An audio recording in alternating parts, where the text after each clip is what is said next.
Okay, good evening, everybody.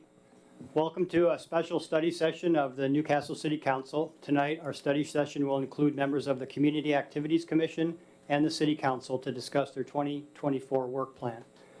So we have some new members of this Community Activities Commission, like we have new council members. So we'll start off briefly by having a brief introduction from each member. So Chair Sticks, if you would come to the podium and start the introductions, and then we'll just go right around and each person can take a turn. Fabulous.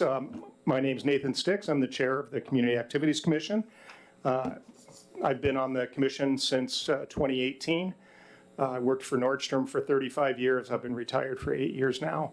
And first thing I decided when I retired was, what can I do to give back to my community? So volunteering for the city of Newcastle to me is an honor and a privilege. Hi, I'm Connie Forsberg. I just moved to Newcastle last April, and I joined the commission in July, I believe. It was the summertime. I had lived in downtown Seattle for about 10 years, moving basically like every other year into rentals. And when I moved here, felt like I was really looking forward to becoming part of a community and saw that there was an opening on the commission.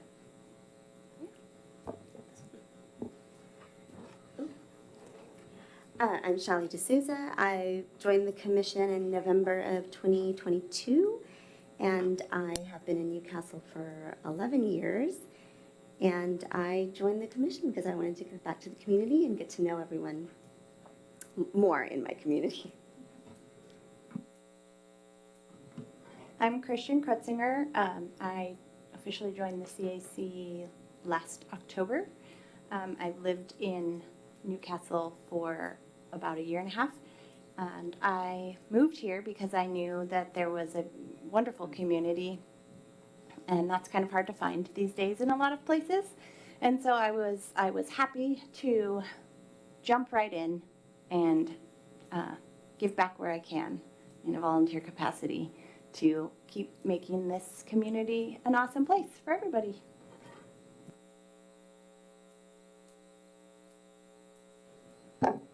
I'm Kim Van Atta, and I have lived in Newcastle for the last 9 years, and I joined the CAC 8 years ago as a transplant from Seattle. I was excited about all the events and the concerts that we found in our new community and wanted to be a part of that, and that's how I got involved. Hi, everyone. I'm Ed Flash. I've been a Newcastle resident for 17 years, and I joined the Community Activities Commission at the same time as Nathan did, so in 2018. I came to the Community Activities Commission originally to express my interest in arts in the community, and at that point there was very little that was happening. And what ended up happening is, as you jump in, you are able to kind of influence things. So I figured that was the best way to influence arts in our community. I also wanted to give back to Newcastle. This is a great community. It's a wonderful place to live. And the best way to give back is certainly to do something like become part of the CAC. Hi, my name is Allison Lee. In 1989, my small family and I moved to unincorporated King County. We moved into Olympus. Here we are still. At this point in my life, I was just kind of looking for some other opportunities to be a little bit more immediately involved in Newcastle. Done several things in the Homeowners Association in Olympus.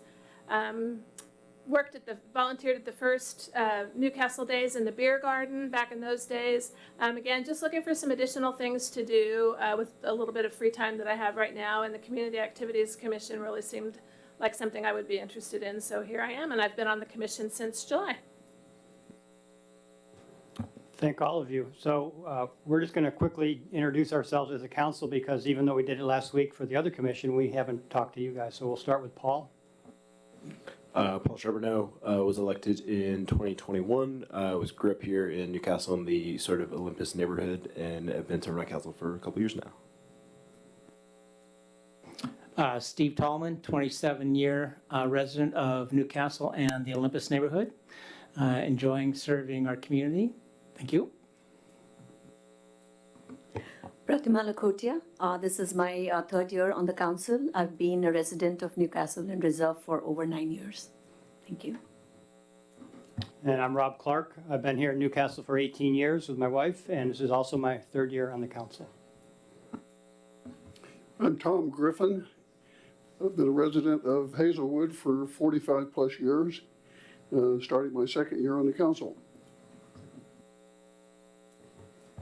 Hi, I'm Ariana Sherlock. I just got reelected, so starting my 5th year on the council and really enjoying it. I've been a Newcastle resident for 10 years, and I know that because I was very pregnant with my second child when we moved in, so however old he is, that's how long we have lived here. But I'm always love these joint meetings, and this one's extra fun because there's a lot of new commissioners. So great to get to know you all.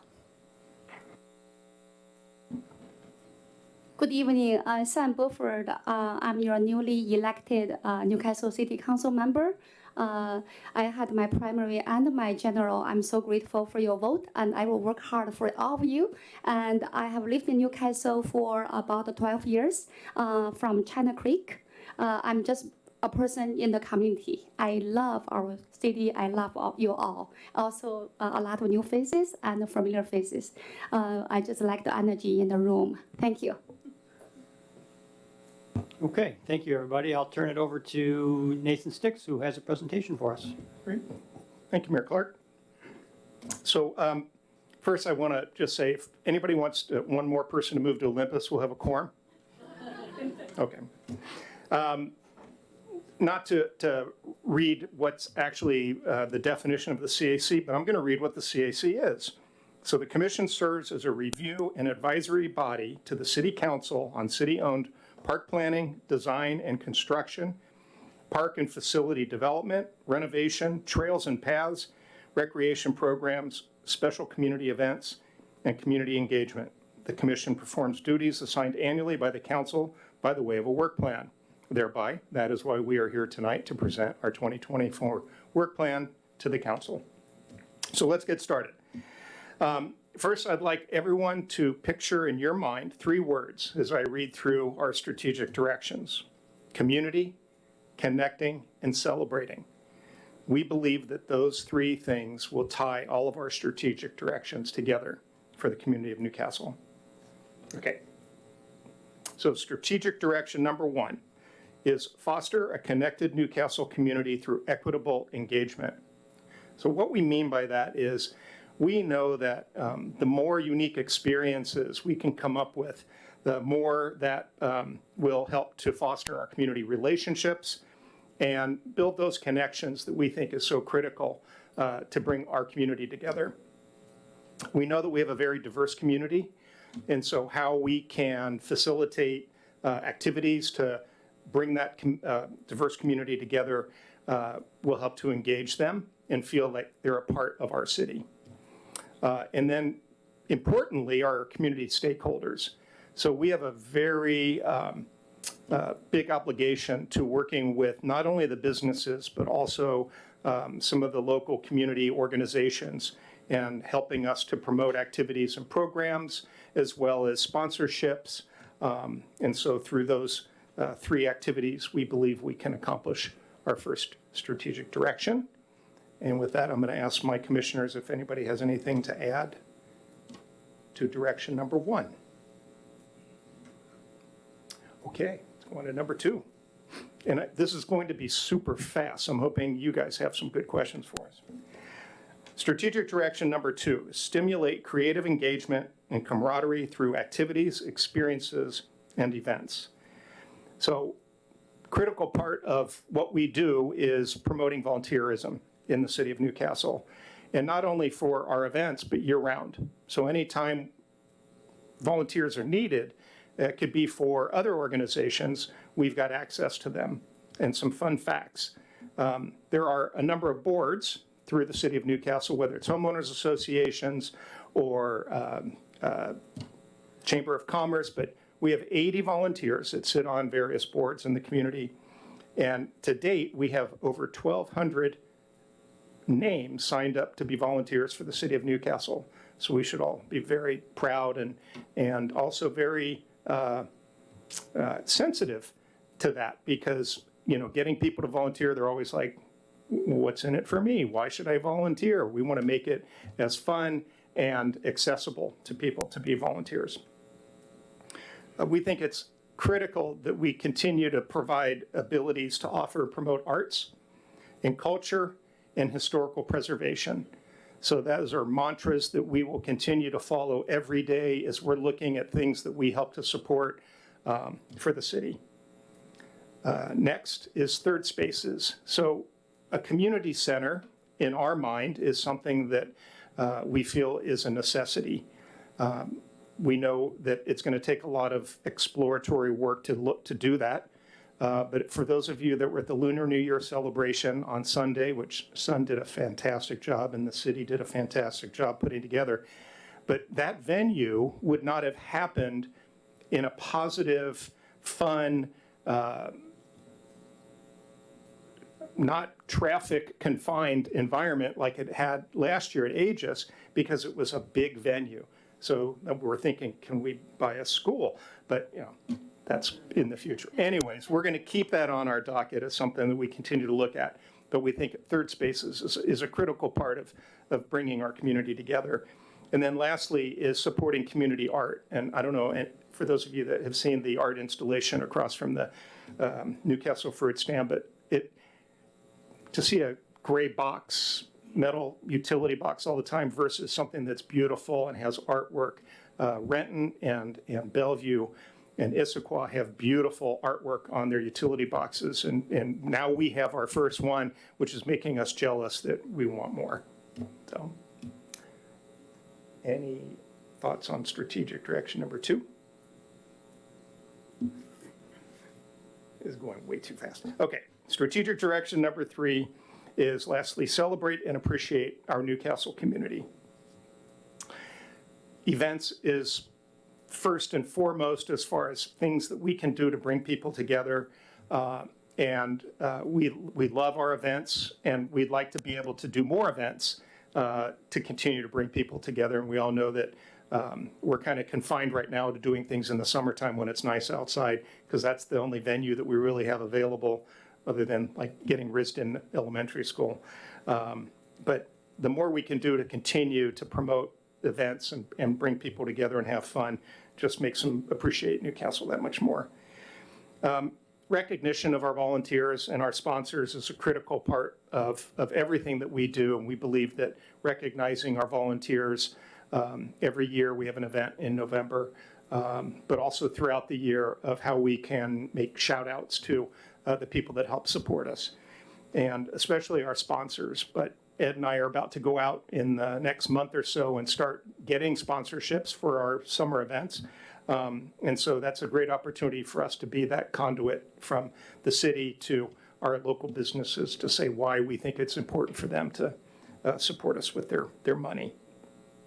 And lastly, partner with city staff to spotlight our community assets. So letting people know that these are important things that help can enjoy, like parks and trails, but also the historical preservation, the cemetery, and some of the historical signs that are throughout our city, and how do we can promote that and make that, again, why we are special.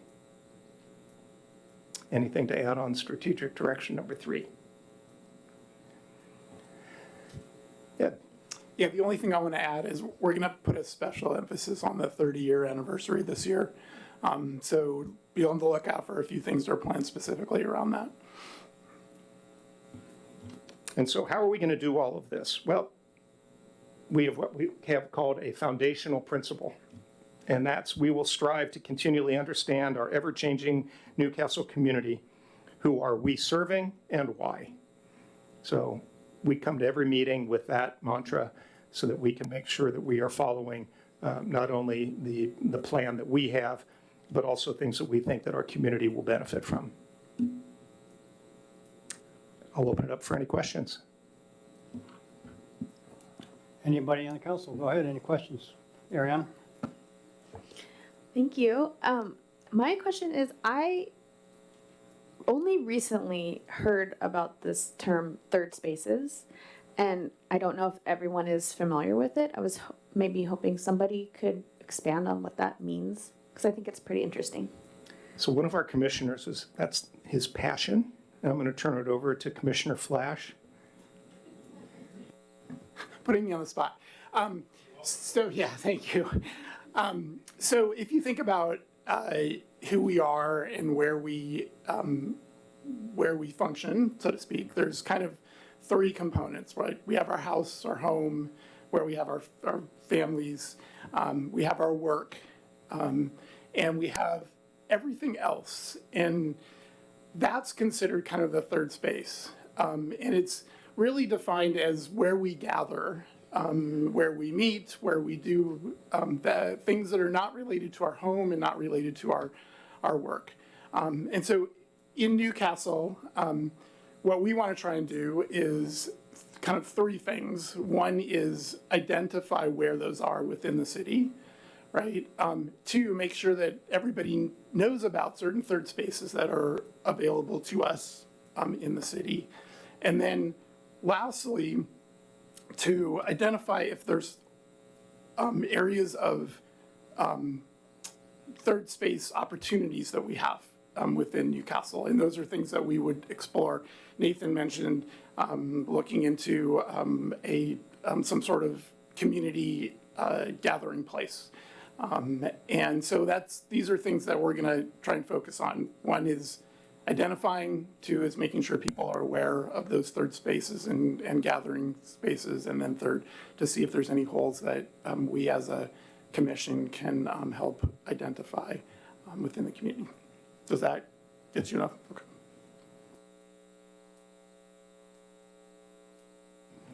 Hey, Nathan, do you guys have a function within your group that addresses the elderly, to integrate the elderly from their homes or from care centers into some of the more public events so we can all kind of be together? So that's a great question, Steve. And that goes under the umbrella, we think, of our diverse community.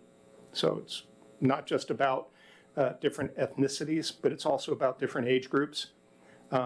We have connections to Aegis and Regency as far as making sure that we're reaching out to them continually to find out what's going on in those facilities, but also making sure that they're a part of our events. So, you know, we reach out to Aegis and Regency every year and talk about sponsorships and are there things that they would love to be a part of to participate.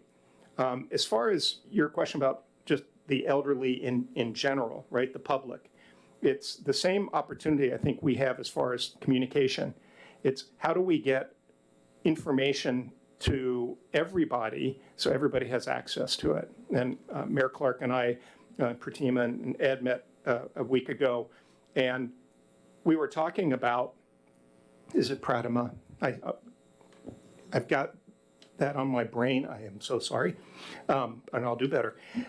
We talked about the fact that our ability to communicate to a wider audience in different avenues other than computers is critical, and embracing that and making sure that they're aware of things that are happening. So absolutely. And kind of another area of interaction, I would say, is a lot of things that are, one thing that a lot of us have in common are our love for animals and our pets. And do we do things, or do we think about doing things that focus on our pets and maybe even integrating our pets or animals with the elderly? So that, again, that's just a common theme. But do we do anything like that? Or are we thinking about anything along those lines? That's a new thought. No, we have not thought about that. But we can certainly make sure that that's something that gets discussed. I think it's come up a little bit with feedback from Newcastle Days that people wish there had been more like water stations for dog bowls and things like that. So I think we've gotten the wheels spinning and we've talked more just planning for next year what we could do to incorporate pets a little bit more, especially into an outdoor event. But yeah, I think it's a good call, and I think there is some creativity that we can bring. Thank you for the presentation. And so I was curious, you talked about this idea of what people intrinsically with volunteering, what do you get from it? So something I've learned a lot through working in schools is that there's a larger push towards civics. So there's an even stronger emphasis now for high schoolers to get volunteer hours. So I wanted to ask if you had touch points with the two major high schools to get kids here. I think a lot of them, they have like standardized sheets that I see to go get those signed off, and it's a good way to engage them, I think, overall. Thank you, Paul. So yes, yes, and yes. We're involved with all the high schools. In fact, at Lunar New Year, there were, I don't know, how many volunteers from the high schools? Several. I would say about 3 dozen volunteers from the high school, and not just Liberty and Hazen, but, sorry, not just Liberty and Hazen, but also Newport High School and several of our private schools. So quite a few of our volunteers this weekend were high schoolers and middle schoolers, in fact. Good point. Ed? Yeah, and if you look back at Newcastle Days last year, some of the greatest volunteers were those from the Hazen football team and, the Scouts. And so we do engage the high schools and make sure that they're a really good volunteer base. And there's a volunteer event that's coming up at the Newcastle Library on March 9th. And that is also geared toward the high schools and bringing out those folks to sign up for volunteer opportunities, not just for the city, but also for the civic organizations that we have here in Newcastle. Anybody else up here with questions? Go ahead, Ariane. I was wondering if you guys, I know the city sometimes works with the chamber, but does this group do a lot with the chamber as far as like events that might, promote people to come and go to the businesses? Or is that in the works, or has there been discussion about anything like that? And Christian, you may be able to expand on this too, but it is something that we have been talking with the chamber with very recently, just what opportunities we have for connection and how to endorse and promote shopping locally and supporting our local businesses. I can echo what Kim said, and we are in regular contact with the chamber, not just to find out what they have going on, but also to explore those opportunities. And I know right now I'm in the process of connecting a member of the community that's very interested in seeing more of what you just mentioned happen and has some experience doing that. So connecting her with the chamber and other people in the community that share that interest. So. Thank you, Ari. Good question. So each commissioner is aligned to a particular community group within Newcastle. And part of our monthly meetings is to recap what those organizations are doing as far as events, but also just to keep that conduit open, that line of communication open. So if the chamber were to say, boy, this would be great if we could get the city together and us together to plan something that would be a bigger to do, absolutely. So. Good question. Are there any other questions from the dais, or anybody have anything to add from the commission?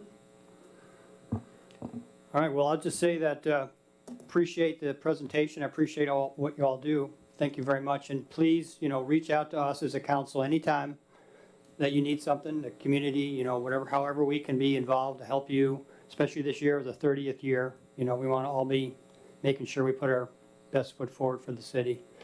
And I'll remind the council that this work plan is on our consent agenda, so I haven't heard any objections, so I'm sure it looks fine. So if there's no more questions or comments, we'll adjourn till 7 o'clock. Thank you. Thank you.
it says who I am and we have you all listed.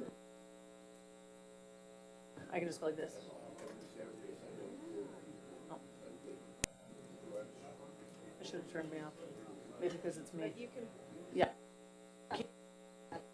But,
I'm feeling arrogant. And so, and then the other thing I found interesting is you can set how many mics you want on at any one time. Yes. It was set to one. Yeah. And Because he's it like, used to be set to 3. yes. And then, yeah, that's I was noticing it was like It was, and and it it must have just gotten right. something happened, and I don't know what. But also what he found is he's like, well, why don't you have, how come, where's your, I wanna see the hub, and I'm like, I don't have this, these bookmarks got deleted. And those are how I log in, which I didn't know that I had, and I was like, and he's like, well, you can turn on that mic, I was like, that's a mic, and he's like, yeah, don't you know? See, that's I'm like, no, how would I don't plan on. So he showed me a lot of things, but, now I can like swearing in audio, the whole video. if we held the wireless mic right now, or we move back there, or if Ford wants to potentially install that same mic, but just another one up there. Because their prosecutor and defense is sitting here. And so then, because also these mics, the wireless ones are technically and so if they can put that up in the ceiling, they would be happy. Yeah, that makes sense. And he's like, so if we can move it up, then get rid of the wireless mics, period, then we'll have a microphone up there, then I can turn it on, and then you don't need mics right here. So then if we just swear it in, I can just turn on the ceiling, and then it should record. So he was like, yeah, if they do that, that would be really fantastic. So, because they want. And they have, so it's like, yeah, what else can we add? I'm not joking. They're making it rain. They're like, what is it? Like, how much are we thinking? 5, 6, 7 grand? And I'm like, Yes. yeah. I'm like, absolutely. We definitely need to expand. I mean, there's no other options. And he's like, oh, we'll totally. Their IT guy was like, we'll totally have to pay for that because it's us requiring the upgrade. I'm like, yeah, I mean, naturally. Anyway, then when we leave, we're gonna keep it. We're also gonna install security cameras in here, down the hallway. And they're like, oh, no, when we're done, we move back to our city hall, you guys, that will just be yours. I'm like, okay, so can I pick the camera? Because I don't want them to be like disco balls. I want them to be like kind of secretively hidden, so they're not like, it doesn't feel like you're in the office where everybody's watching you all the time. So anyway, it hopefully will work out. How are you? Good. Hi, how are you? I was gonna say blazer. I know. Blazer. I feel like we should like take a photo. The Raja blazer. You guys should have gotten a photo with your blazers on. It's skies are blue. Yeah. I love skies are blue. So then when I'm like, guys, skies are blue, skies are blue. They're the best, super stretchy. Then when you're driving, I had this hot pink one like that, but it was a little more candy pink. And it was not super stretchy, and I was driving my car. And then like you have to take a corner, I'm like, it's like, I can't move my elbows. So I felt like I had a little coat, I'm like, I can't move. And so then I was like, I need a high level of experience. Yes. I don't need that negativity. No. Also, what is the deal with those clothes? Like, we also have to drive cars and things. Yes. Like, you would think that Like zero stretch. And I'm like, why would I even have bought oh, it? when you do this, now you're a T-Rex.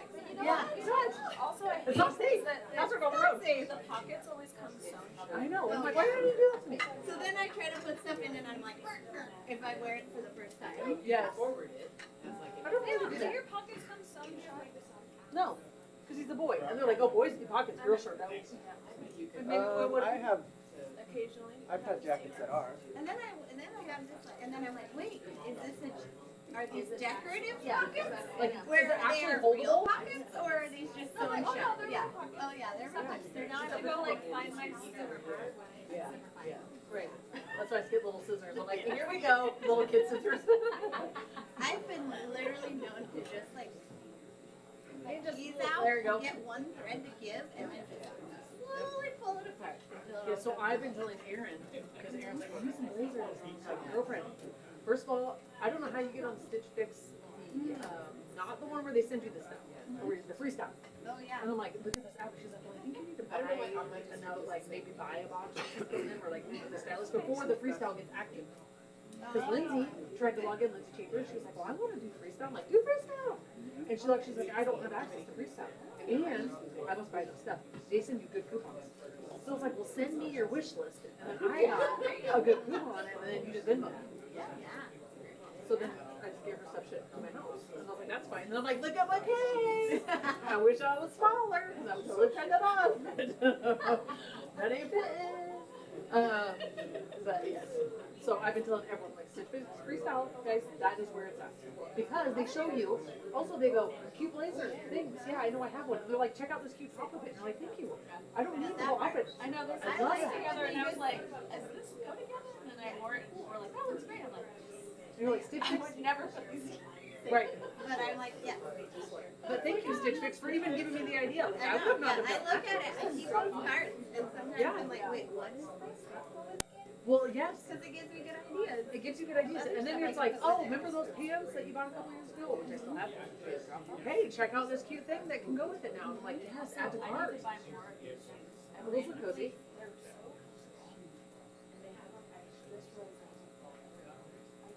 Are they light stripes? Good old fashioned naturalizer? I like grandma shoes. Oh, sporty spice.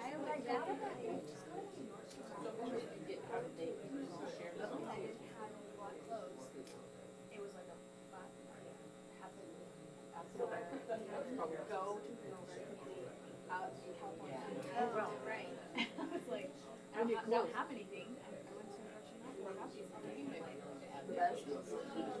So I feel that way about these. And so I found every color that they Yeah, nice. have them in nude and black and navy. Exactly. They have like linen, they have Oh, cute stuff. sparkly, like two sparkly, shimmery. Here you go. So you can dress it up, dress it down. I can wear shimmery. Yeah, yeah. But I also like them because they're not slip, they don't slip. Right. And they're like cute, like I'm a little bit fancy, but I'm also a mom. I'm like practical. And I can wear them in the rain. Right. You know?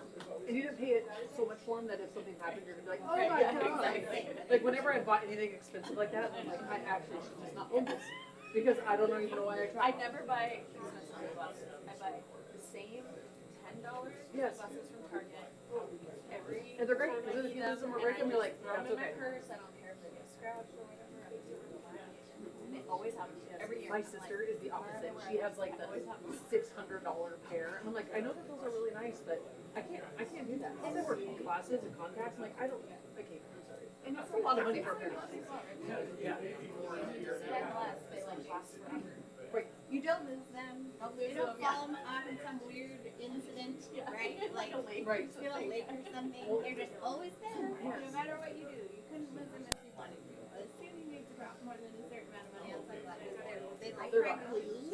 Or then there's me, I'm so afraid to wear them that I'm like, I'm just gonna keep them safe in this drawer and they'll never come out because on the off chance that I go and decide to like do something, that I'm gonna like break them or ruin them. And it's like, why would I even try? Why would I try to be cool? I roll around in a Subaru. I roll around in a Subaru. Who am I faking? Like, I don't need any fancy stuff. What's this? Oh, great. I like it. Oh, good. I like this. I like it every. Yes. Good. Yeah. It's true. But sometimes you just need that little like, what's that? What's that thing where they say you're just a woman, like the Subaru? Like you just like, I'm the mom. My opinion is valid. Right? It is. Says that you're. Maybe I am. You know what? She told me I'm gonna find someone. Hi. Are you noticing the matching blazers? Where's your Raja? Remember the Stitch Fix blazers? We all have one. Oh my gosh. So funny. No, I went through my son.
Good evening, everybody. Welcome to the Newcastle City Council regular meeting. The time is 7 o'clock and the day is February 6th. We just concluded a 1 hour, or was less than 1 hour, study session with the Community Activities Commission, and before that we had photos for new staff members and council members. So please rise now and join me in the flag salute.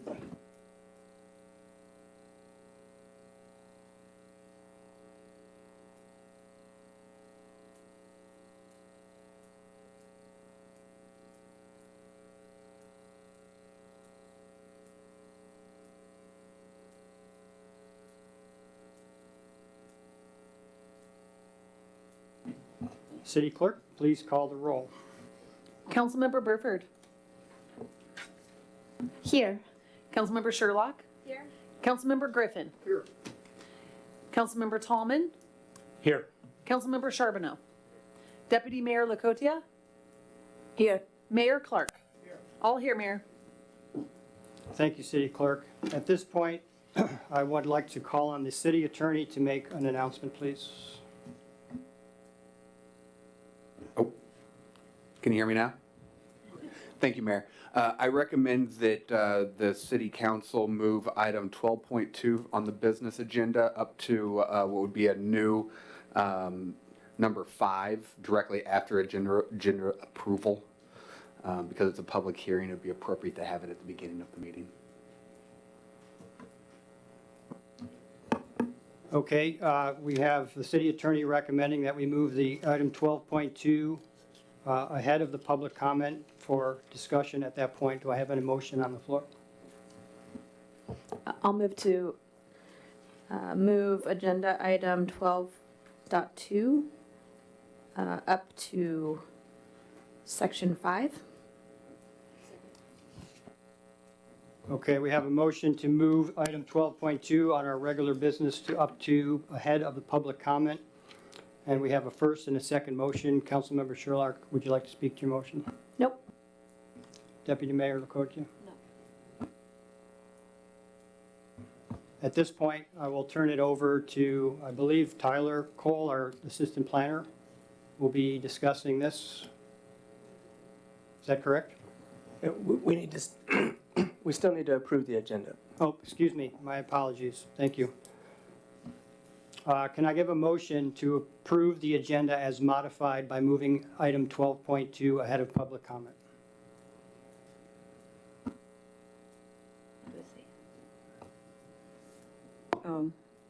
I move to approve the amended agenda. Okay, it's been moved and seconded to approve the amended agenda by moving item 12.2 ahead of public comment. Deputy Mayor Lakotia, do you have anything to add? No. Councilmember Sherlock?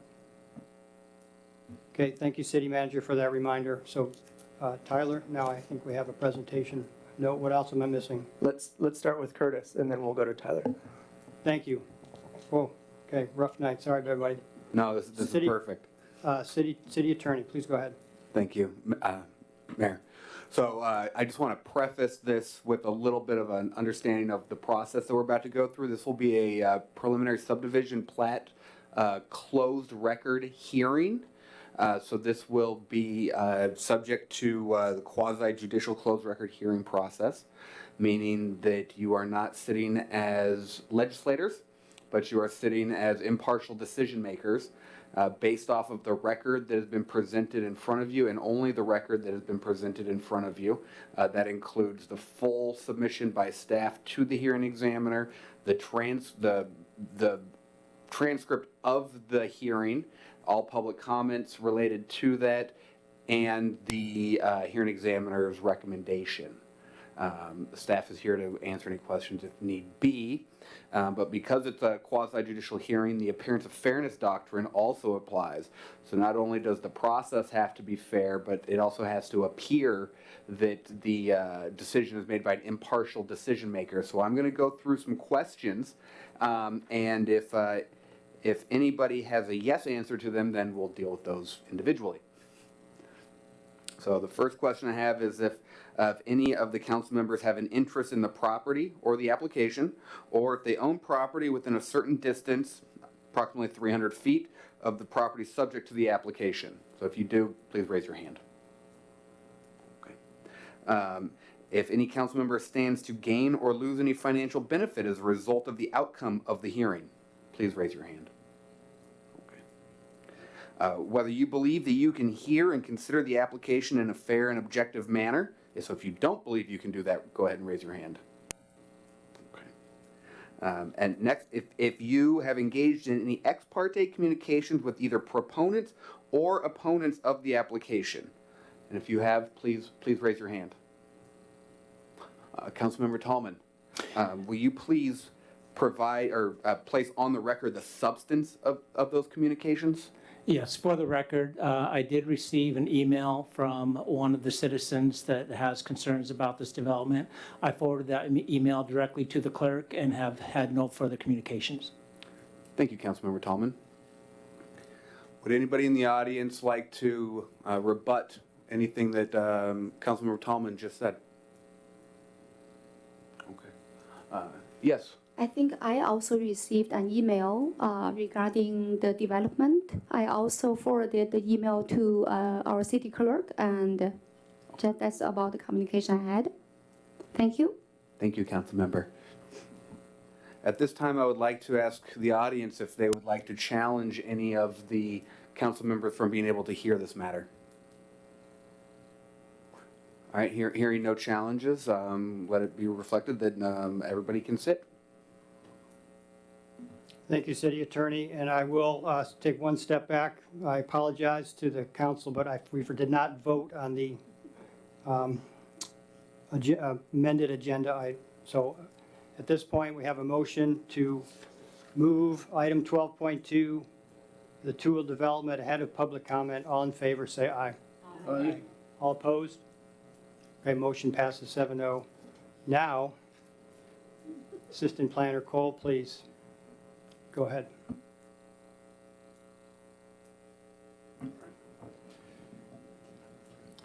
All right, good evening, everyone. So I don't have a full presentation prepared for tonight, but I have a few comments that I want, or just some remarks to introduce the project. We have a good amount of background documentation at this point. So the Tool subdivision is an 11-lot subdivision going in or proposed for an area in southwest Newcastle that would run where southeast 85th Lane and 85th Street run currently, and then to the west of that. And the proposal is to add 11 new single-family homes on lots ranging from, I believe, around 7,500 to 9,000 feet. With a road moving from 116th Street to where 113th Street currently ends in the White Hawk development. The proposal would combine the current Southeast 85th Street and 85th Lane into one unified Southeast 85th Street, meeting the local access standards. And it would continue west of where both Southeast 85th Lane ends currently, and before turning south and meeting up with 113th. And so there was the proposal for in addition to the street, there's going to be a water detention vault, and there's a temporary turnaround easement right now where 114th Street goes north from Southeast 85th Street as the city is, so that temporary turnaround easement would be forfeited by the opening of the connection. It's not the city's land, and so it would revert to the owners, or revert to the owner of the land. And so the city will be installing a typical curb with crossing there.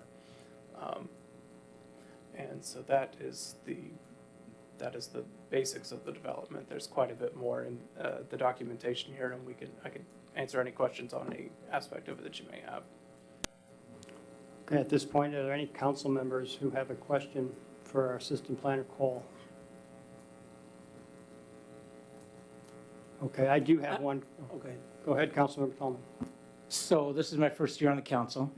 and this is my first time hearing of these development cases. Is there a provision in these development agreements that provides for protection for the city, for the community, if some of the preliminary findings were actually correct? So for example, I imagine that there would be some tree removal and we're leaving some trees standing if 3, 4, 5 years down the road, there's the land starts to move because of some alteration they made to the terrain. Is there some type of protection for the community in these types of situations after the development's completed?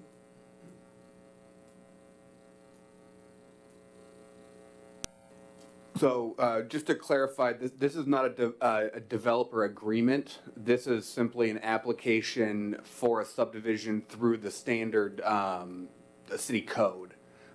Developer agreements is a little different, where the city is allowed to deviate from the code provisions in certain ways if the city determines that those deviations will create a better public benefit for the city as a whole. Often that involves clustering of homes and open space instead of standard, 5,000, 10,000 square foot lots of cookie cutter. So that's generally what a developer agreement does.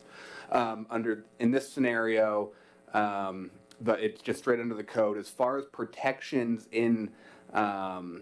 for the community as a whole, I believe that there will be required to be a maintenance agreement, which resolves, I guess, the trees. Yes, Planner Gibbons. Oh. But as far as damage caused by a developer improperly doing something, that would be a private right of action between the injured party and the contractor. Okay, I do have one question, just some clarification. In the hearing examiner recommendations, item number 5, it's underlined, so I assume the hearing examiner added that himself. But it says the applicant shall prepare a traffic monitoring plan subject to city public works approval. And it goes on to say, to gauge whether the connection creates any appreciable amount of pass-through traffic. Now, I know one of the objections to this development was the pass-through connectivity. People living in that area don't like that. So, but this recommendation does not tell us who determines and what that level of, disruption, or what that level of traffic, it doesn't set a guideline or a baseline. So it's almost arbitrary that we're saying that, we could, if the neighbor said this is too much, we could say, well, we don't agree. And what is the resolution, in other words, for item number 5? Can one of you three answer that, perhaps? Director Bronze? Sure. Yeah. What is too much? That's there's no black or white answer for that, but it would be something like, obviously, if the traffic doubled, for instance. I'm not aware what the volume is in that road specifically, but I'd guess it's less than 250 cars a day. So if it went up to something like 500 cars a day, which is still a very low volume, that would be something we'd look at, and then we'd look at measures that we could take to discourage cut-through traffic. I am highly doubtful that any appreciable traffic will happen. We have a similar situation where it's actually a more direct route when the Rhododendron Ridge subdivision connected 113th, and there's been no appreciable change in traffic on that route. So that's just that's a justification for why I would think that there's not going to be here. But to get to your answer, if we look at something, we can come back and present the results, but it would be something of a substantial increase, not like 10%. And just for council members' information, we're in the middle of the traffic volume study right now, and we added 2 count locations that are being counted right as we speak on either side of this proposed development. So we'll have a before count. Prior to that, we didn't have counts at that location. Okay, and then is there a timeline on, do you come back after a year or after the develop is done, or is it just an ongoing thing? I would say you could do it right after the homes are all occupied, and then a period of time after the homes are occupied, maybe a year later, and at that point it should set the the new baseline. Okay, thank you. And one of the things, as far as process for determination, the city would be, if it determined that something had to be done, they would set something in the permitting process for that, and then the developer would either agree with that or disagree with it, and then there could potentially be an appeal up to the hearing examiner process through the permitting process. So that would be, I guess, the process for the decision. Okay. Councilmember Tallman? So along those same lines, in this development, I believe that there's a hill involved where the roads would connect. There are concerns about the traffic and safety, and it was presented to the community that because there's only 11 homes, that the increase in traffic would be nominal, even with the pass-through. Is the traffic calming the responsibility of the developer or of the community at that point, or as we're developing? So the traffic calming is something that we would want to work out what specifically we would be doing at this next stage, which should this be should this pass tonight, then we will move on to the engineering review permit and we come up with the specifics of the road design. That is when it would go in. The developer would be installing those measures as they would the rest of the road.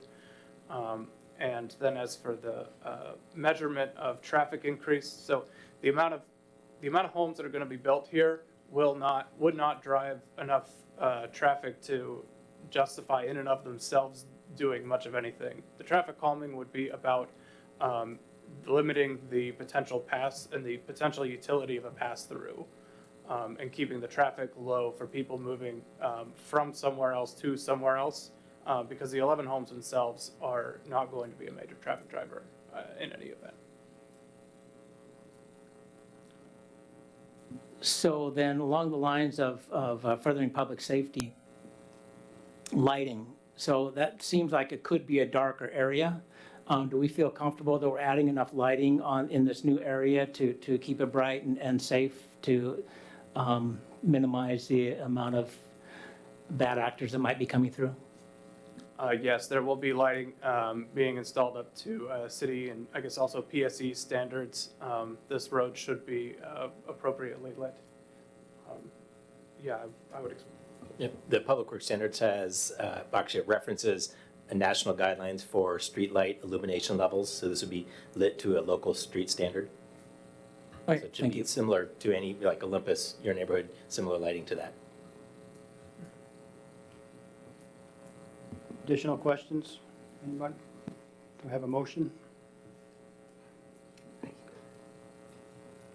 Councilmember or Deputy Mayor Cody? I move adoption of Resolution 2024-978, Tool Subdivision Preliminary Plat, as recommended by the hearing examiner. Okay, it's been first moved and seconded to adopt Resolution 2024-978 Tool Subdivision Preliminary Plat as recommended by the hearing examiner. Deputy Mayor Lakota, do you want to speak to your motion? No. Councilmember Griffin, do you want? No comment. Okay, so once again, we have a motion on the floor to adopt Resolution 2024-978, the Tool Subdivision Preliminary Plat as recommended by the hearing examiner. All in favor? Aye. Any opposed? Motion passes 7-0. Thank you, Tyler and Jeff, for those questions, answering those questions.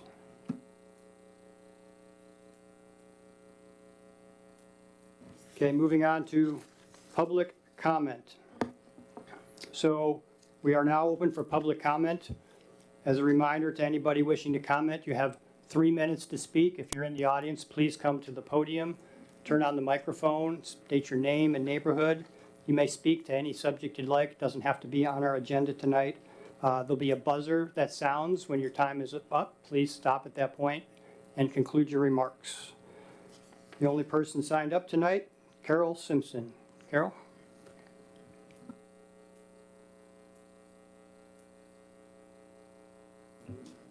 There, we working? We're working. Good evening, council members, staff. Carol Simpson from the Vineyards.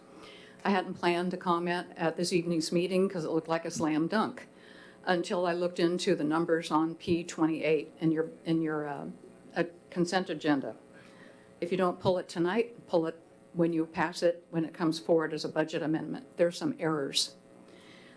This is a good time as a new council with new people on board and with a relatively new finance director to look at how things are presented to you so that they're understandable, to us and not just to accountants. And it's easy to process these things in your mind. I have to do the numbers, I have to make charts for myself. So looking at the amount to be appropriated in 2024, I find it's easier if you leave 2023 aside and don't think about what was spent before. You're not looking at the project as a whole until you want to look at the project as a whole. You're really looking at amending the budget for 2024. So going into 2024, your appropriation for this year is $185,000, less the $60,140 you expect for a grant. So the total cost to the city is $124,860. That is different than what's presented. And to me, that's more clear to present it that way and just look at 2024. Yes, there was a $60,000 appropriation in 2023. The preliminary budget showed an anticipated expenditure of way more than $60,000, but now this budget amendment is saying, gee, we only spent $33,632. And the budget document and this document saying, oh, we didn't spend a whole bunch in the Parks Fund. We have over $1 million left forward, so our carry forward is much greater. But also, the park impact fees may have come in less, is what the preliminary budget document showed. But that was preliminary budget document that you worked on. That was in September. It hasn't been updated yet. You need an updated and final 2024 budget to really know where you're at. So when you get this, really look at the numbers. One last clarification, the capital transfer from REIT of $25,000 was already included in the $945,800. It wasn't in addition, so there's an error that you're $20,000 more, but you're not. You're $20,000 less than what these numbers are presented to you. So accountants, do your work. Look at the numbers, look at your budget documents, and work with your staff. Have your retreat. I don't see you working with your staff when you can have your retreat. You've got new people, you've got new staff. Having a council retreat early this year would be a really good thing to get started right.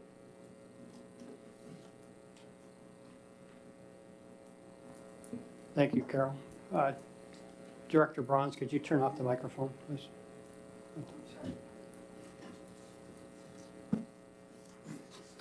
Are there any people signed up to speak on Zoom tonight? City Clerk or Director Bronze? No. Okay. That concludes the public comment period. Okay, moving on.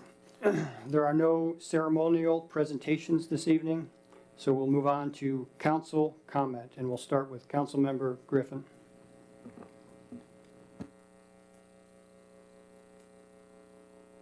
Councilmember Sherlock. Thank you.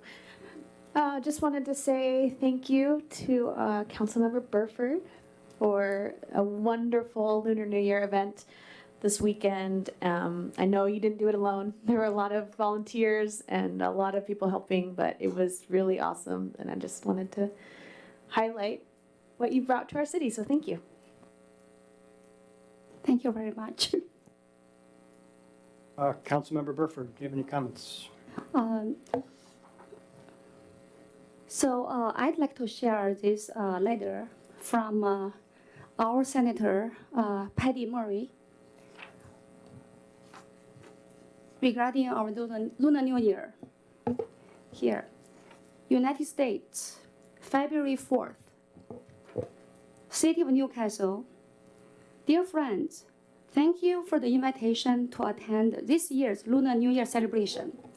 I'm sending my heartfelt wishes for a successful and joyous event.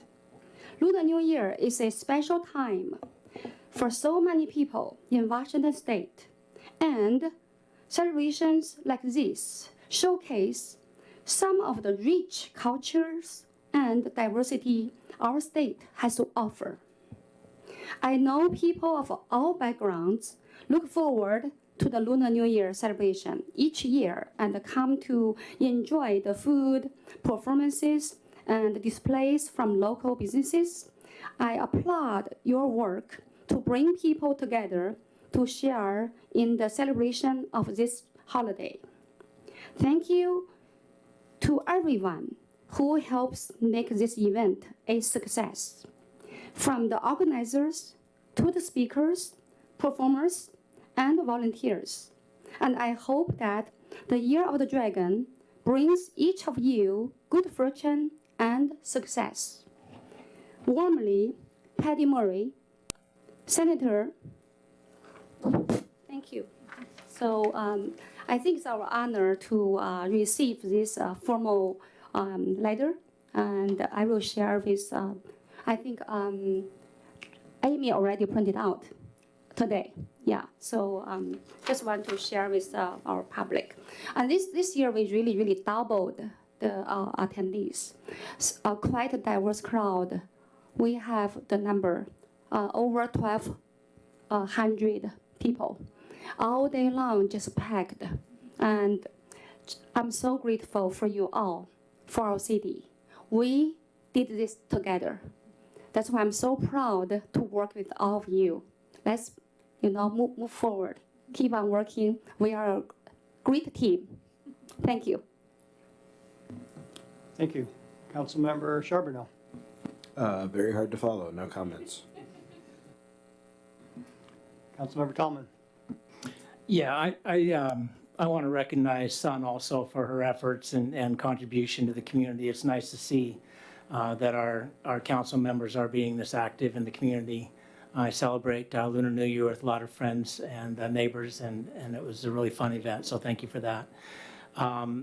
Next, I would like to say that we have had some audio issues with our council meetings and commission meetings, and Jane Westman, our clerk, has had the AV people come in, and hopefully this is corrected. So if you're watching tonight, whether it's on YouTube, probably, then please let us know if you're having issues, and we'll continue to work on that. Thank you. Deputy Mayor LaCourtier. No comments, thank you. Okay, moving on, I have a few mayor comments tonight.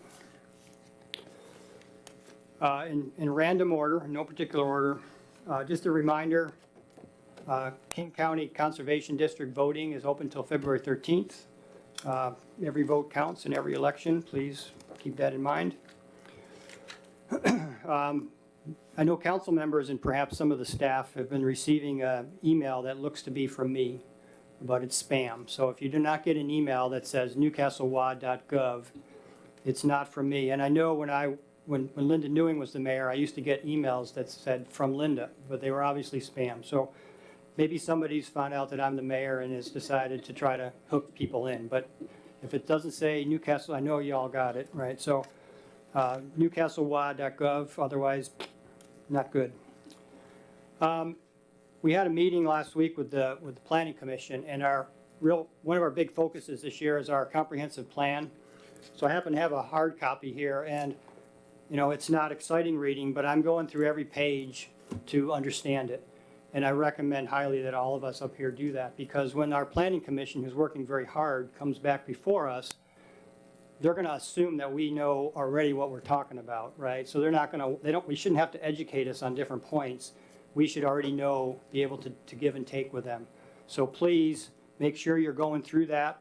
Ask them questions. Don't wait until they're here in front of us. Okay, reach out to the Planning Commission, talk to them, and ask the questions ahead of time, clarify it, right? Because I had a meeting today with the North Mayors Group of the Sound Cities Association. So interesting, I assume previous Mayor Newing had these meetings, but we never heard about them. So there is a North Mayors meeting, and I was at my first one today. It was interesting, and everybody's focusing on the comp plan, obviously, and some people I think were a little better shape than some claim to be. They've had a lot of Some cities have had personnel turnover and all, and we're pretty fortunate. We have a good planning commission, and Director Fitzgibbons is helping, doing a great job.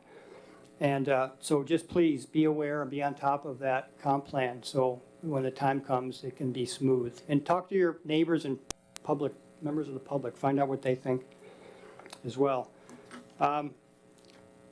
We usually get one or two public speakers. One city talked about a time when they had public comment till 3:30 in the morning over an issue in their city that was very divisive. So, let's be grateful that we don't have that kind of a long meeting, but, we're a little smaller than they were. I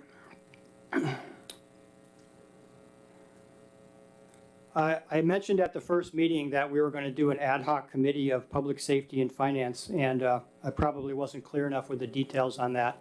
That will be vetted with the council. It's not just going to be me dictating what's going to happen, right? So Councilmember Sherlock asked some good questions this week. So we're going to have a public safety meeting in March 5th, where we're going to have a discussion on public safety, and out of that is going to form the genesis of that committee. The financial part is going to come a little later as we get into budget season, and Deputy Mayor Lacotia and our Finance Committee Chairman, Councilmember Griffin, will be working on that as well. And then lastly, because I've talked enough, Councilmember Burford, outstanding job, right? We were all there, and we really appreciate what you did. I was shocked at the number of people. It was great to see, right? I hope they were all Newcastle residents, but, even if they weren't, it was a great turnout. Good job. Good job.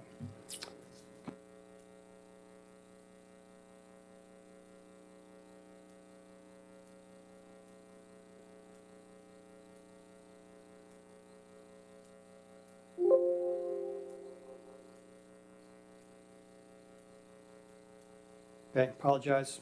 All right, moving on. The next thing on our agenda is Director Bronze is going to discuss our Q4 capital improvement projects. And this is mainly to help our new council members get acquainted with what's going on. Director Bronze, go ahead. Thank you, Mr. Mayor and council members. So in your packet, you have the more detailed CIP capital improvement program update. And I do these on a quarterly basis and essentially describe the scope of work, any changes to the scope, schedule, or budget, status of the work, and the schedule. So for the presentation today, I'm just going to kind of hit the highlights. So please feel free to ask me any questions about any of the slides, but then also any projects I'm not going to cover. So I'll go through transportation, then parks, then stormwater. So first one I'm going to cover is our pavement management program, our T11. And the work schedule this year is the largest overlay since I've been here in 9 years.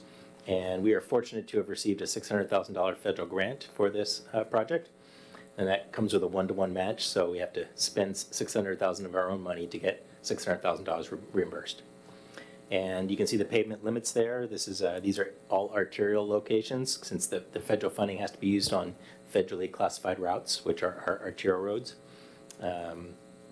And that project is 90% complete, the design, and we expect it to go out to advertisement for bids in April. Oh, and then, sorry, I skipped over. We're going to have a consultant help us with the construction management. We usually do that in-house, but on a project of this size, and more importantly, with the federal funds, there's much more oversight and testing and rigorous controls that have to take place with a project involving federal funds. So number one, we don't, mainly we've not done federal projects since Coal Creek Parkway was built, so we don't have the expertise to do that. So it's a necessary step to make sure we properly manage the construction, because there will be an audit. They always come in and audit those projects afterwards, and if there's a finding, then they will make you pay back some or all of the money. So it's definitely a necessary, I'd say, insurance to make sure that the grant money is fully reimbursable. So I'll be coming to the March 3rd meeting, consultant contract with a firm, KBA, to do the construction management, and having them on board a little bit before the award of the project will help them in case because they're also, with federal funding, there's some other strings that we don't usually have to manage, and we may have a DBE, disadvantaged business enterprise requirement with the bid, or a subconsultant requirement that comes along that the Washington State Department of Transportation will issue for us before the project is advertised for bids. Sorry, I just realized I just kind of spit out a bunch of detailed information that you may not be concerned about, but just overly trying to justify the need for having a consultant support for the construction management. Okay, the next project, oops, oh shoot. Okay, T46, which is, we're gonna have two large non-motorized sidewalk projects under construction this year. The first of those is on 112th Avenue, continuing the sidewalks that were built a few years ago on Newcastle Way. And this will then close the gap along that stretch to the northern city limits. So once complete, you'll be able to take a sidewalk to the bus stops on 405 all the way to downtown Newcastle. So this will really be a final completion of that. It'll build the sidewalk on the west side of the street and as well as bike lanes on both sides. There's shoulder on the east side of the street for bikes, but there's not really continuous width on the west side or southbound side, so this will take care of that. And that also is about 90% complete. Construction is scheduled for this summer. The third transportation project for construction is another non-motorized. This is T47 Southeast May Creek Park Drive. We constructed a project just to the west of here. This is the next incremental step, and it will also close a gap between the soft surface trail or sidewalk that was constructed as part of the assemblage project, the May Creek Park assemblage. And this project we're going to do a bid additive, which is an optional component that we ask for prices, and then depending on how the prices come in, we can either award that extra part or not. So it gives us flexibility as the owner. And that bid alternative additive option would get a price to convert the soft surface walkway from 124th down to the roundabout. So that would be then concrete sidewalk. So that would then close that gap. So you'd then be able to walk from the new subdivision in a big long loop down 116th along May Creek Park Drive and back to that subdivision. And that is also scheduled for construction this summer. You're seeing a theme that's going to be a very busy construction season in transportation. And the last one, this is a new project we added last year, and this was in conjunction with the Heemstra, or now what's known as the Park side at May Creek development at 116th and 84th Avenue Southeast. And we're constructing a mini roundabout there. The two photos on the left, the west side of those improvements are being built by the developer and are, for the most part, in place. And then the city will build the east half and then the central island. And that project is going to, number one, help solve a problem with a lot of red stop sign violations at that street, as well as provide a traffic calming element for 116th. So that project's about 95% complete and going to be advertised this spring. We're looking at potentially combining it with the 112th project, the T46. So we have one less contract to manage. We're thinking that's going to be beneficial. We're checking in with some other cities that have done this recently just to make sure there's not anything we've overlooked. Okay, now on to some park projects. The first, and again, just hitting the high notes here, the first ones are cemetery fence that we were fortunate to receive a legislative award a few years ago. And this is still on track for construction by the end of the year. And the big showcase for our parks program is the Crosstown Trail at Lakebourne Park. Seen some dramatic improvements over the last couple of weeks as the boardwalk structure has come out of the ground. If you were to walk there a month ago, you would think, well, it just looks like a big mud pile. So a lot of the work was taking place under the ground or setting those piles. So now you can see from the photos here, the substructure is for the most part complete. There's a little gap on the project right here, but this should be wrapped up by early March, and then we will be looking forward to scheduling a ribbon cutting. And this is the first project that's going to require a budget amendment. For the most part, the money is, we had $2 million budgeted last year, and you can see if you add up the 2023 and 2024, it totals $2.1 million. So we're close to the budget amount, but it's mainly that we anticipated this to be completed during the 2023 calendar year. There is, let's see if I put that, yeah, change order approval. One thing, it was in last Friday, so I think not Friday 2 days ago, but the Friday before that, the city manager's update, there was an oversight that sales tax did not get included with the original bid. And so that is going to be coming back as a change order. It's not a, the reason I can explain it to you in case when we bring this to you, it stays on consent, I can give you a quick oversight. Most of our projects, our capital projects, are roadway projects, and those, there's a state provision where sales taxes, the contractors embed those in the prices, so it's not an add-on. And so our standard documents have that provision built in. And so then when we do a parks project, we need to take that out, and this didn't get caught. It's not a matter of competitiveness. It would have been just add-on, so we're not losing any competitiveness by doing this after. It's just a matter of it would have been better to have included it in the first place. Let's see. I like this photo here. It really shows the underneath of the substructure. One of the things, just while I've got this photo here, they did one of the reasons that construction got a little delayed, this crossbeam up here where the piles, those angular tubes coming up, they had a much finer tolerance. And in working through the shop drawings, the contractor proposed changing the connection point so that those piles coming out of the ground could have some flexibility, and they weren't trying to get into a much tighter control for connecting to that cross beam. So that's one of the things that you don't necessarily see. You just see that the project's late, but this actually potentially avoided some problems once I got out there that maybe some pin piles were not lining up. So it solved it, made a constructability issue potentially go away. And our last parks project, the fishing dock at Lake Bourne. This is a unique project. It started off with a finding back in 2014 that we had some repairs to be made, and we thought, well, this is something that maybe our maintenance folks could kick down the road and take care of. Well, a combination of staff turnover and actually realizing, well, no, our staff are not divers, and they're not going to go under and fix this dock. So we finally got a qualified team on board, and the first order of work was to actually go underwater and verify the data that was presented in 2014, the last time divers took a look at the underside of the dock. And that was the contractor's first order of work. That's been completed. And I guess, unfortunately, there was more scope than was identified 10 years ago in the 2014 report. And that's the item that's on your consent agenda now, a change order to add that additional repair work. And this is just an example of one of the items. This is a chain that's corroded that's holding down the dock. And the original assumption, I believe, was 4 chains that were going to be needed for repair. And once they did their dive, they discovered that all 12 chains need to be replaced. Let's see. We also have grant funding. I forgot. Sorry, I'm going to go back because this is a really great achievement. We have $1.3 million of grant funding on the Crosstown Trail Boardwalk project.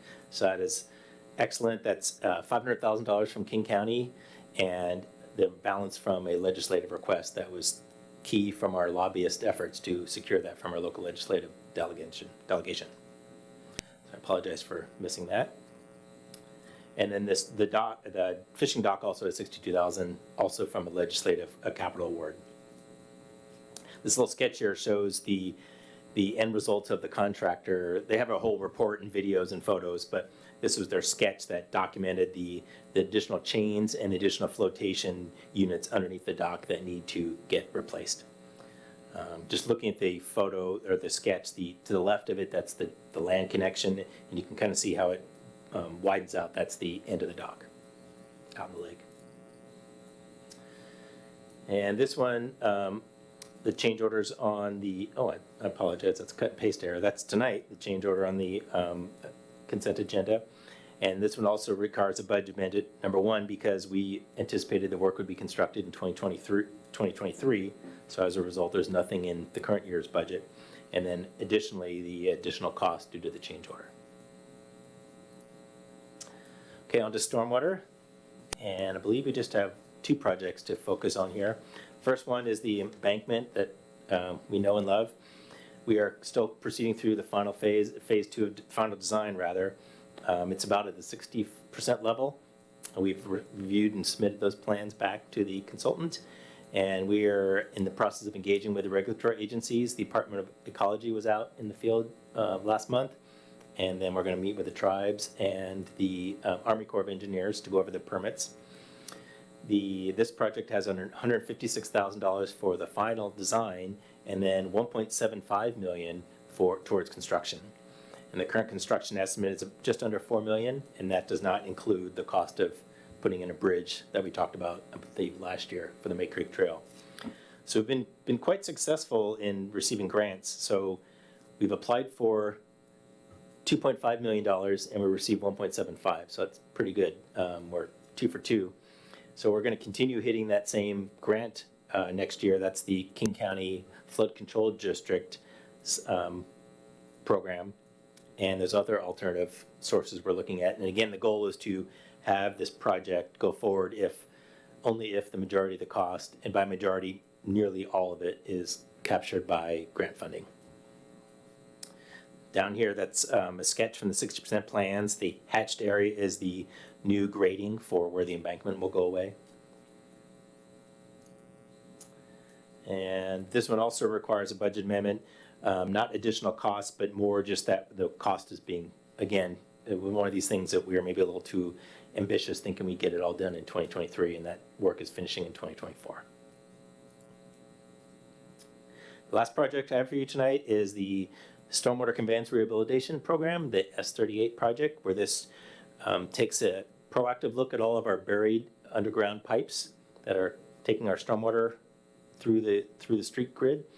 And we are planning to do the phase 4 of our condition assessment, where we send a video camera down in the pipes looking for any defects that can be corrected. And there's 2 main methods that we correct those, either by digging the pipe up and replacing, or going into the pipe and replacing the lining, which is what we did last year. We did our first open cut repair project in 2020, I believe.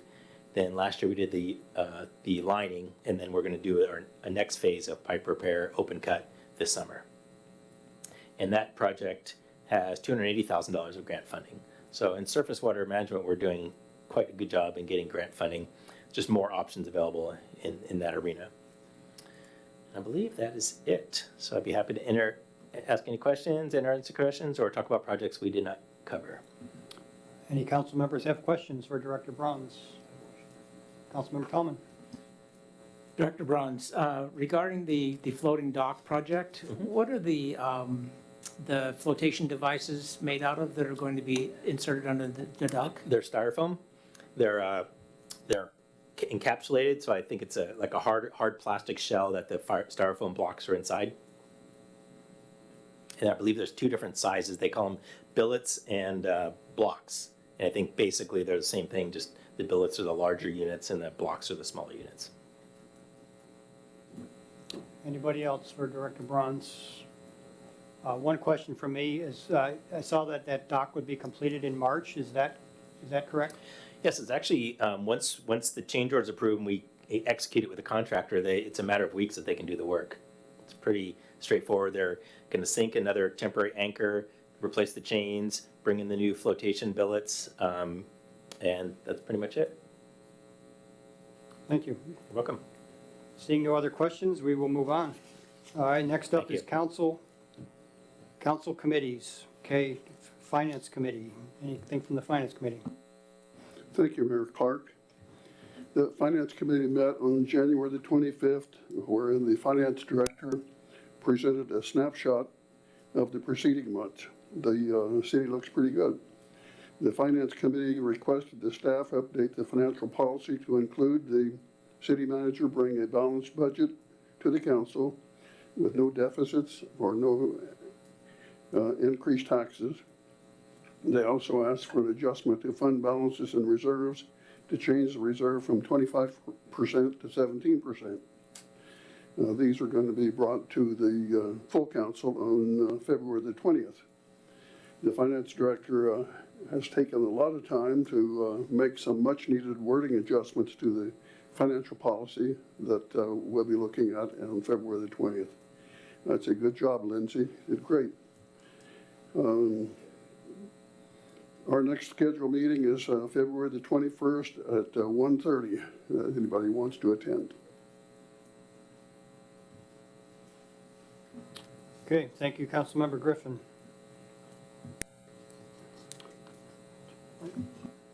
Okay, the Salary and Benefits Committee did not meet, and the Economic and Community Development Committee did not meet. Regional committees. Are there anybody that's on a regional committee has had a meeting since our last council meeting? Councilmember Charbonneau. Yeah, I've had a mental illness and drug dependency oversight committee meeting and a regional transit committee meeting. They're just both candidly sort of start of the year, both pretty light, just reminders to ride transit and talking about general approaches to public health. Thank you. Anybody else? Oh, Councilmember Burford. Yeah, I didn't attend the regional meeting, but I did attend King County Affordable Housing Consortium in Redmond. It was a whole, I guess, from 9:30 until 1:30. A lot of really great information. I think we can look into it. Just great sharing and resources. Thank you. Thank you. Next up on our agenda is the Community Activities Commission, but we already had a meeting with them at the beginning, so we're going to skip over that. Their work plan is in our consent agenda for this evening. Next up, City Manager report. City Manager. Thank you, Mayor. Good evening, Council. Not too much to report on tonight. I did want to just call attention to a couple of things in the City Manager report that's in the council packet. The first one, just letting the community know that we're working towards the May 7th town hall. We've had a couple of questions and just wanted to clarify that we do anticipate having more than one. And so I think the council has made it clear that they'd like to do something during budget season as well. And so just for the community's awareness. And then again, just a reminder, we're going to do March 5th for the public safety study session. So we're excited to have that. Okay, thank you, City Manager. And just a note about the town hall venue, the reason we wanted to select Risden was wanted to be more involved in our community, but also it's a considerable price savings, obviously, to our city, and that's also key. So we saw from Sunday that the Lunar New Year celebration would accommodate a lot of people. So, the cost, my understanding from talking to the city manager, the only cost to us is to pay the janitor to stick around and clean up the place when we're done. It's much different than renting whatever tens of thousands or 10,000 we spent for the golf course, which is nice, but it's not a way to be responsible to our community. So just a note about that. So that's why we're going to have more than one, but it's to get the public involved as well. Okay, moving on to the consent agenda. Do I have any Deputy Mayor Lacotia? I would like to move 9.4, adoption of resolution 2024-980 and 2024-981 out of the consent agenda for further review.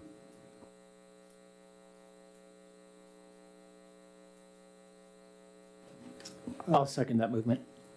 You don't need a second. We just need one person to pull from the consent agenda. Item 9.4, I'm sorry, excuse me, what other item? Just 9.4? Okay, apologies. I'll show that item 9.4 is pulled from the consent agenda and becomes general business item 12.3.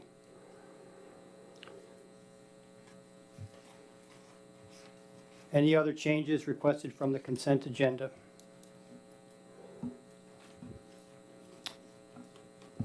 Okay, let's have so I'd like to have a motion to approve the consent agenda as modified. I move to adopt the consent agenda as modified. Second. Okay, it's been first and seconded. Councilmember Lacotia, would you like to speak to your motion? No. Councilmember Griffin? No. Okay, we have a motion to adopt the consent agenda as modified. All in favor? Aye. Opposed? Okay, the consent agenda has been modified. All in favor, 7-0. Okay. Moving on. We have no public hearings this evening, and we have no unfinished business. So we're moving on to general business item 12.1, discussion of adopting and amending the 2021 building and fire codes. Director Fitzgibbons. Good evening, everyone. So we have Crystal Kolke, who is our building official, streaming in. She's just getting set up right now. So she's going to let you know everything you need to know about the building code update. So I'm just going to be quiet.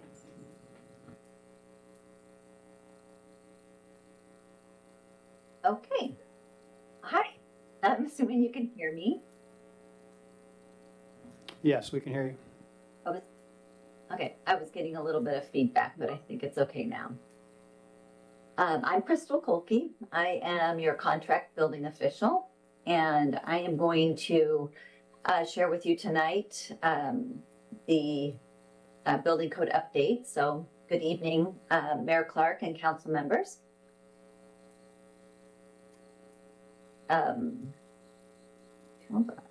Okay. So tonight I'm going to provide some clarity on a few things on the construction code update, and here's a little outline of what I'll cover this evening. I'm going to give you a background of the state building code, some key elements of ordinance 2024-659, and break down the sections of Title 15. I'll go over the adoption of the construction codes. I'll touch on our local amendments and give you a summary of what's different this code cycle before I discuss the effective dates. So a little background on code adoption. The State Building Code Council, which we call the state SBCC, is charged with adopting the state building code. The SBCC establishes technical committees and gains input from first responders and other interest groups. And then the state amendments are written, which apply to all jurisdictions. So we don't have a choice. We do adopt the state building code as regulated through the State Building Code Council. The effective date is established currently at March 15th, 2024. So local jurisdictions must adopt the state building code to amend it. If the local jurisdictions do not adopt it, it goes into effect anyway.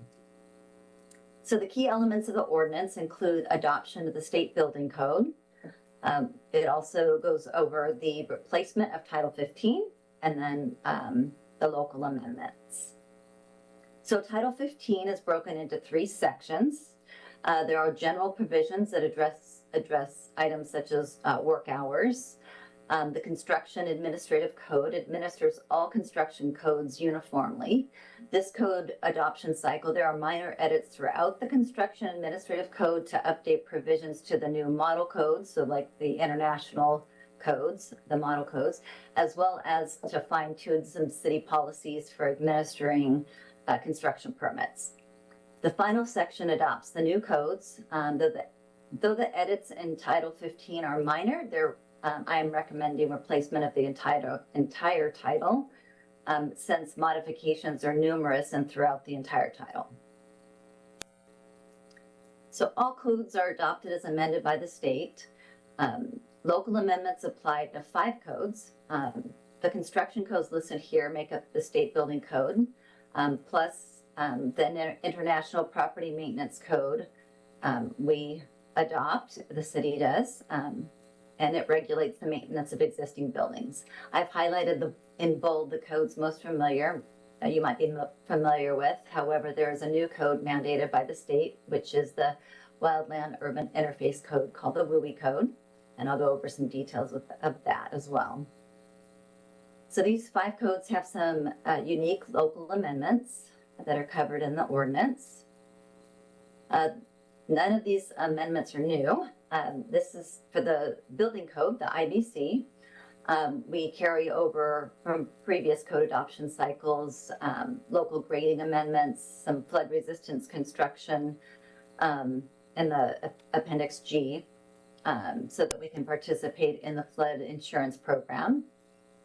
As we've done in the past, Newcastle adopts the City of Bellevue local amendments to the IBC and the IFC, that's the Building and Fire Code, because it's important for the consistent regulation of buildings since Bellevue Fire serves the City of Newcastle.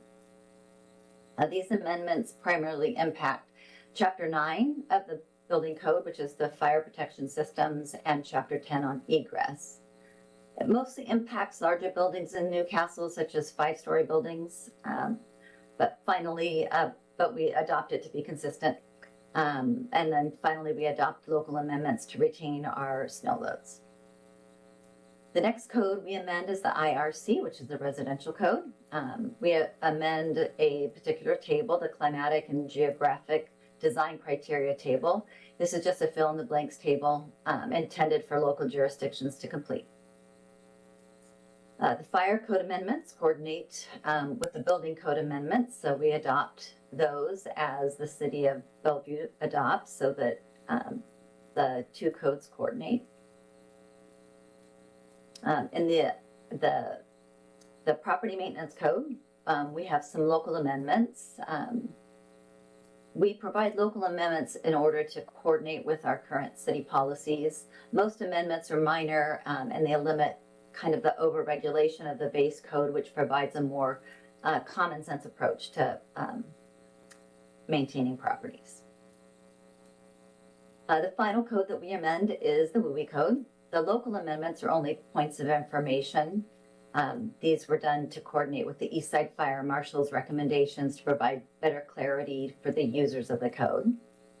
For some history on this code, it is mandated currently by the state for all jurisdictions to adopt, though I will tell you, there could be some emergency rulings that could potentially postpone this state mandate due to potential conflicts with other jurisdictional codes such as critical area codes or tree codes, as well as other model codes such as the energy code.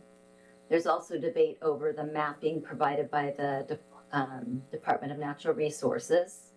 So if the code does get adopted as currently planned, it adopts requirements for specific mapped areas to provide more fire retardant exterior finishes and to modify spaces around structures to limit fire risk.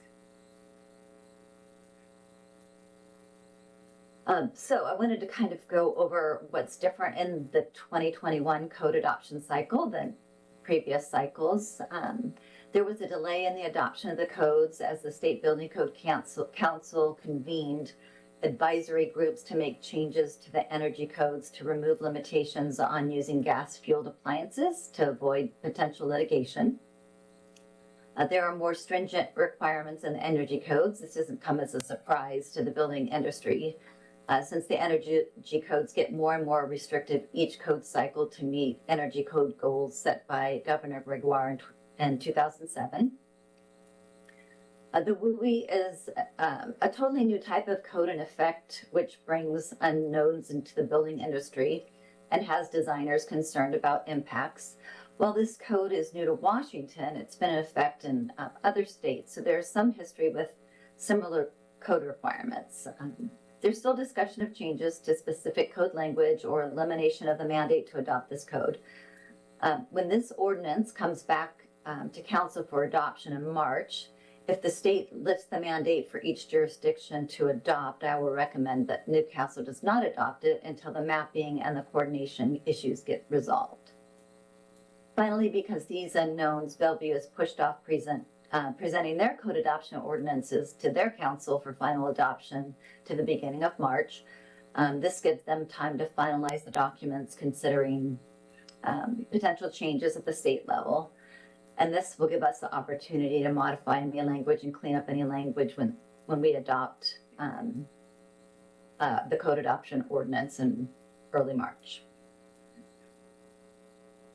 So the effective dates, the original effective date was July 1st, 2023. It was then revised to October 29th, 2023, and then extended one last time to March 15th, 2024, so that they could incorporate the revisions to the energy code provisions.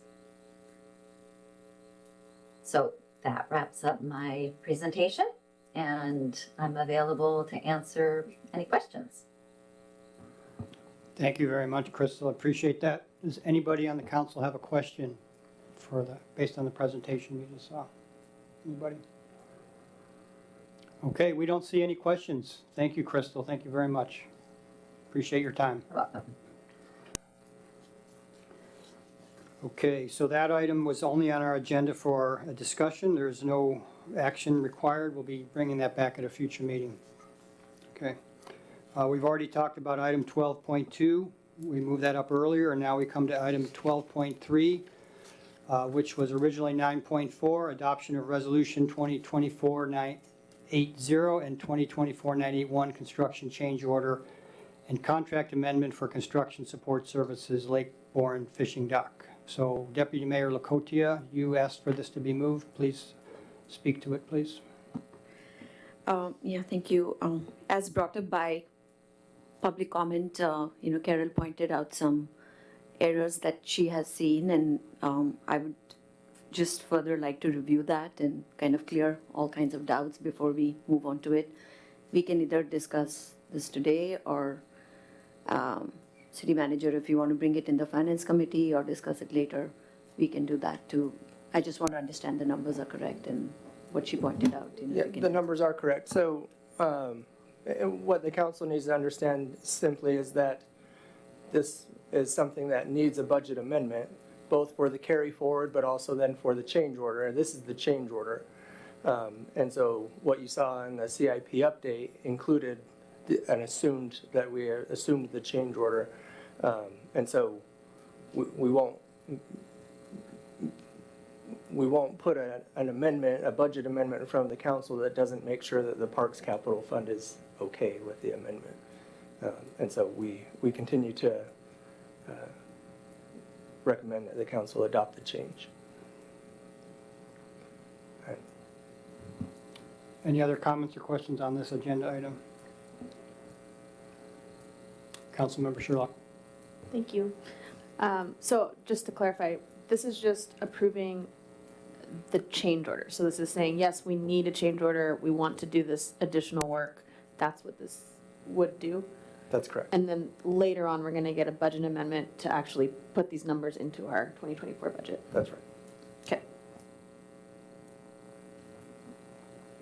Any other comments? Deputy Mayor Lakotia. We can just make a motion here then. I move to adopt resolution 2024-981 approving a contract amendment with KPFF for additional construction support services as presented. Okay, we have a motion on the floor to move to adopt resolution 2024-981 approving a contract amendment with KPFF for additional construction support services as presented. Deputy Mayor Lakotia, do you want to speak to your motion? No. Councilmember Sherlock? Okay, the motion on the floor is to move to adopt resolution 2024-981 approving a contract amendment with KPFF for additional construction support services as presented. All in favor? Aye. All opposed? Motion passes 7-0, and I will, sorry, Director Bronze, I did not see your hand. Go ahead. That's okay, Mr. Mayor. There's two resolutions that are. Right. Okay. Yes, Just want there to are. confirm that. Thanks. Okay, do I have another motion on the floor? Yeah. Deputy Mayor Lakotia. Yeah, I move to adopt resolution 2024-980 approving change order number 1 with Crux Diving Incorporation as presented. Okay, it's been moved and seconded to move to adopt resolution 2024-980 approving change order number 1 with Crux Diving Inc. as presented. Councilman or Deputy Mayor Lakotia, do you have anything to say? Councilmember Sherlock?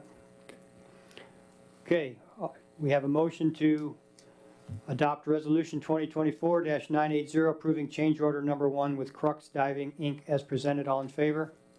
Aye. Aye. All opposed? Okay, motion passes 7-0. Okay, we will direct staff to bring back a budget amendment for project P028. Just for council's awareness, so anything that we need at this first part of the year will be, so the first budget amendment of each year, after we get through year end, is to true everything up from the previous year as far as our ending fund balances and everything.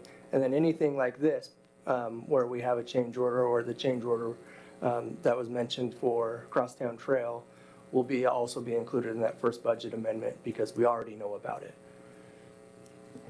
Thank you, City Manager. Okay, that concludes our general business. Moving on to additional public comment. City Clerk, has anybody signed up for additional public comment? Or anybody in the audience? Okay. A reminder that public comment is limited to 3 minutes. The buzzer will sound when your time is up. Please state your name and neighborhood and speak to the subject you'd like to speak to. Go ahead. Thank you. Carol Simpson again from Vineyards.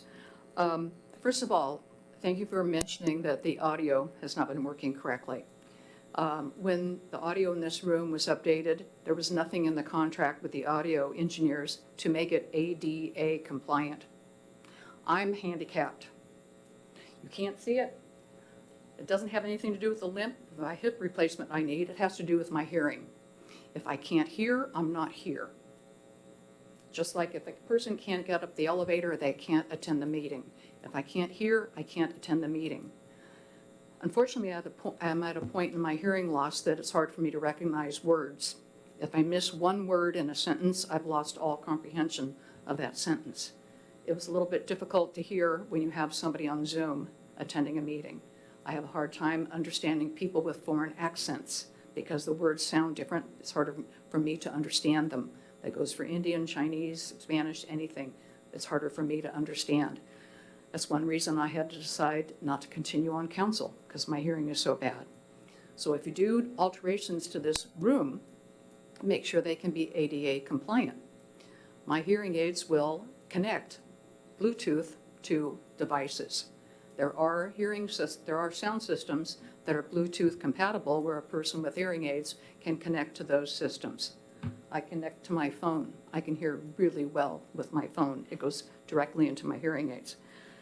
Second, communication. It's great to have a town hall, and that's one of the tools you can use for getting in touch with your constituents, but prior councils also had community forums. They're a little bit more informal. It doesn't require the full council. It's an informal setting at Aegis or the library in the meeting room or something smaller. It may be a particular topic or maybe a free form. Just come and meet with the council and bring us your concerns because we're going to have a two-way conversation.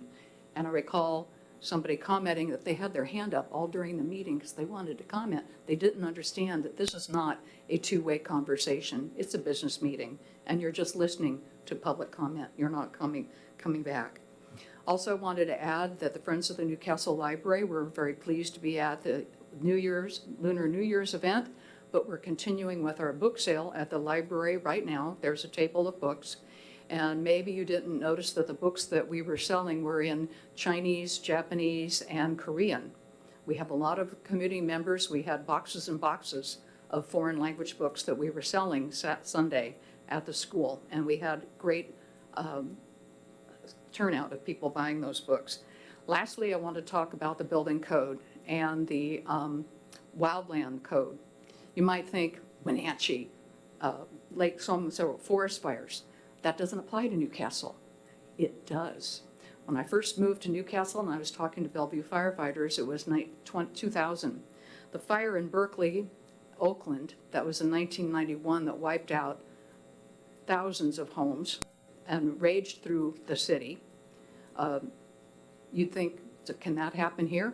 I talked to the firefighters from Bellevue Fire. Yes, it could happen here. Our trees are drying out. My cedar trees in my backyard are showing brown with less water and drier summers. We're going to be more tender. And we are susceptible to have a wildland fire just like Oakland and Berkeley.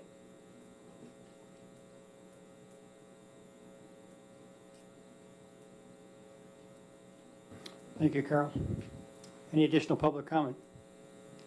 Kelly Clark, Hazelwood, and I just wanted to say thank you to Savinay for taking photos of everything. I think he saved the city some money. I think that was really great that he showed up to do that. So thank you very much to Savinay. Thank you. Could I get somebody to shut off that microphone, please? Sorry about that. Thank you. Okay, public comment is concluded. Anybody online, by the way, that wants to? No? Okay. Public comment is concluded. We're moving on to the planning calendar. City manager. Thank you, Mayor. Lots of consent for the February 20th meeting. The main action item that won't be on consent will be the financial policy update. once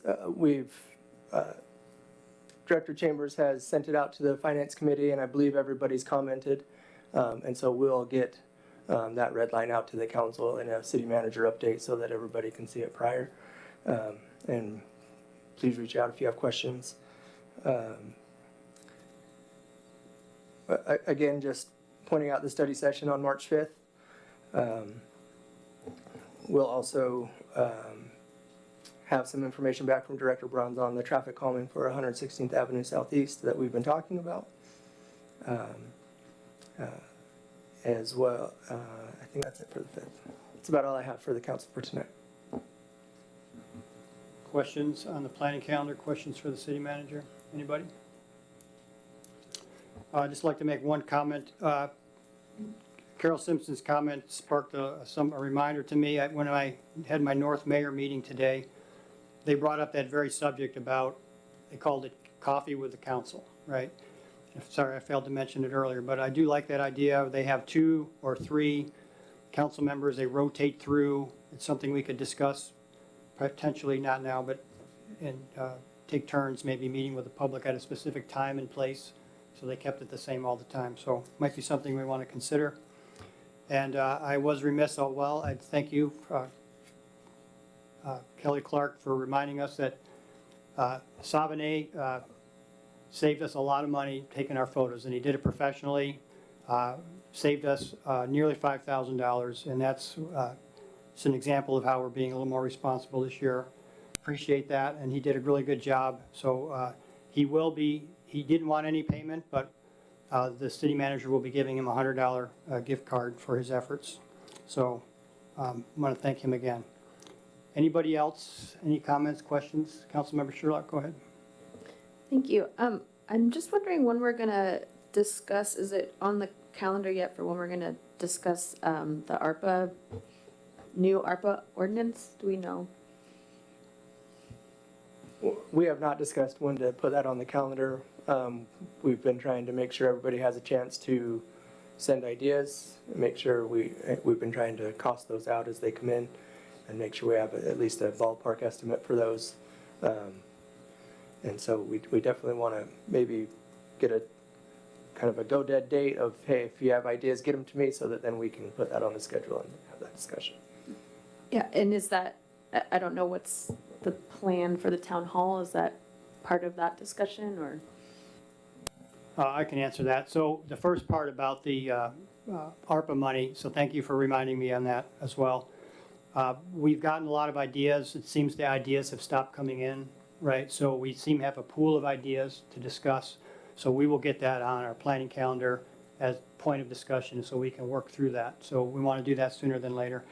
The town hall, we will be discussing that as a group, obviously, because we want everybody's opinion. But my personal opinion is that the town hall needs to be devoted towards the people asking us questions. In the past, we've kind of taken a lot of time to, give them presentations, but we want to hear what the public has to say. So there'll probably be some brief overview of what's going on. Each of us will get a chance to say hello, say something important, but we really want to hear from the public. That's the main point of the town hall, or any meet and greet that we decide to do, right? Because we work for the public, we want to know what they think. So in general, then, Councilmember Sherlock, it would be listening to the public. It would be the main theme of our town hall. So if there's no other questions or comments, seeing none, then the meeting is adjourned at 8:18.